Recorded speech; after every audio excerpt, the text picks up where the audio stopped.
GS Jayalal. Sir, നിലവിലുള്ള നിയമങ്ങൾ സമുദ്ര മത്സ്യങ്ങളുടെ സംരക്ഷണം ലക്ഷ്യമാക്കിയുള്ളതാണ് സർ മനസ്സിലാക്കുന്നത്. ശുദ്ധജല മത്സ്യങ്ങളുടെ സംരക്ഷണത്തിലെ നിയമങ്ങൾ നിലവിലുണ്ടോ, അത് അനിവാര്യമാണ് എന്ന കാര്യം ഗവൺമെന്റ് ശ്രദ്ധയപ്പെട്ടിട്ടുണ്ടോ സർ?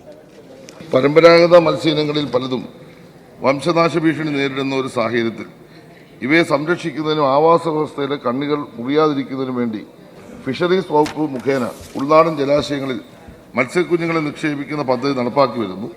2022-23 വർഷം ആരംഭിച്ച് 3 വർഷം ഘട്ടം ഘട്ടമായി നടപ്പാക്കുന്ന പദ്ധതിയുടെ ആകെ അടങ്കൽ 1199 ലക്ഷം രൂപയാണ്. ഉൾനാടൻ ജല ആവാസ വ്യവസ്ഥയിൽ സംയോജിത മത്സ്യവിഭവ പരിപാലനം എന്ന പദ്ധതി പ്രകാരം പുഴകളിലെ അനുബന്ധ ജലാശയങ്ങളിൽ മത്സ്യക്കുഞ്ഞുങ്ങളെ നിക്ഷേപിക്കുകയും മത്സ്യ കക്ക സംരക്ഷണ പ്രദേശങ്ങൾ സജ്ജീകരിക്കുകയും ചെയ്തിട്ടുണ്ട്. 2023 142.25 ലക്ഷം മത്സ്യ ചെമ്മീൻ കുഞ്ഞുങ്ങളെ ജലാശയങ്ങൾ നിക്ഷേപിച്ചിട്ടുണ്ട് സാർ. റിസർവോയറുകളും ഈ കാര്യങ്ങൾ ചെയ്യുന്നുണ്ട് സാർ. വംശഭീഷണി നേരിടുന്ന ഇത്തരം മഞ്ഞക്കൂരി, കുറുവ പരൽ തുടങ്ങിയ തദ്ദേശീയ മത്സ്യയിനങ്ങളെ സംരക്ഷിക്കാനുള്ള മറ്റ് സംവിധാനങ്ങൾ ഏർപ്പെടുത്തിയിട്ടുണ്ട് സാർ. അതുപോലെ തന്നെ ഗോവ സംസ്ഥാനങ്ങളിൽ കാണുന്ന അരുവികൾ മാത്രം കണ്ടുവരുന്ന അലങ്കാര പ്രാധാന്യമുള്ള പരൽ, അതിനുവേണ്ടി പ്രത്യേക വിത്തുൽപാദന സാങ്കേതികവിദ്യ സർവകലാശാല വികസിപ്പിക്കാനുള്ള നടപടികൾ സ്വീകരിച്ചിട്ടുണ്ട് സാർ. വിശദമായ ഒരു മറുപടിയാണ്. കൂടുതൽ ഉൾനാടൻ മത്സ്യ പരിപാലന സംരക്ഷണ പ്രക്രിയയ്ക്കാണ് സംസ്ഥാന ഗവൺമെന്റ് ഇപ്പോൾ പ്രാധാന്യം കൊടുത്തിട്ടുള്ളത്. സാർ, ഞാൻ നിയമനിർമ്മാണത്തെക്കുറിച്ചുകൂടെ സൂചിപ്പിച്ചു സാർ. നിയമനിർമ്മാണത്തെക്കുറിച്ചുകൂടെ സൂചിപ്പിച്ചിരുന്നു. കായൽ മത്സ്യത്തിന്റെ പറയാം സാർ.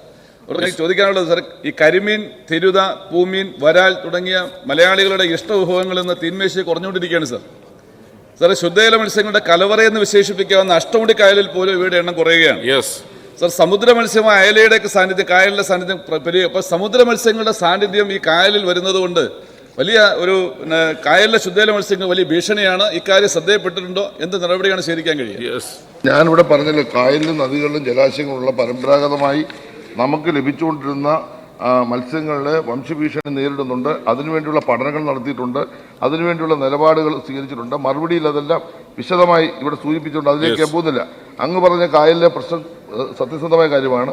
അത് പരിഹരിക്കാൻ വേണ്ടിയുള്ള നടപടികൾ ഇവിടെ സ്വീകരിച്ചിട്ടുണ്ട്. ഈ മറുപടിക്കകത്ത് അത് സൂചിപ്പിച്ചിട്ടുണ്ട്. പിന്നെ നിയമനിർമ്മാണം അത് ഗവൺമെന്റ് പരിശോധിച്ച് ആവശ്യമായ നിലപാട് സ്വീകരിക്കും.